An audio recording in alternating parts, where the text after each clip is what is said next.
কি আছে আপনার জন্য একটা গিফট আছে, আমরা দেবো সেই গিফটটা। তা একটা ভিডিও বানাচ্ছি, আপনার সমস্যা নেই তো? সমস্যা কি হবে? আচ্ছা, তা আপনার চুবড়ি বাড়ি, আপনি ভ্যান চালাই কি সবসময় চলেন, না অন্য কোনো কাজ আছে? অন্য কোনো কাজ নাই, ধান টান খালি এই ভ্যানের পথ দিয়েই চলে? হ্যাঁ। সংসারে কয়জন লোক আছে? ওই ছেলের থেকে আচ্ছা আমি ও আচ্ছা, অনেক অনেক ধন্যবাদ কাকার। কাকা এই বৃদ্ধ বয়সেও ভ্যান চালাই খাচ্ছে। আপনারা দেখেন যে বৃদ্ধ বয়সেও বসে খায় না, আর আমাকেও তো নিম ছেলে গুলো সব বসে বসে খাওয়া যাবে।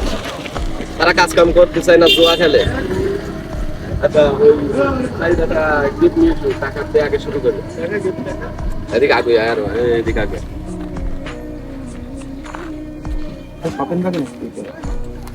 কাকা, আমার জন্য আপনার তরফ থেকে আপনার এটা গিফট করেছি, ঈদ উপহার। ঠিক আছে, খুশি হয়েছেন? তাহলে কি দোয়া করা যাবে না আমাদের জন্য একটু? গরিব গরিব মানুষের জন্য বুঝছেন? আমাদের জন্য একটু দোয়া করা যাবে না? হ্যাঁ, দোয়া করবেন। আচ্ছা, আমি এত একটা ছেলে, তাহলে ভালো থাকেন।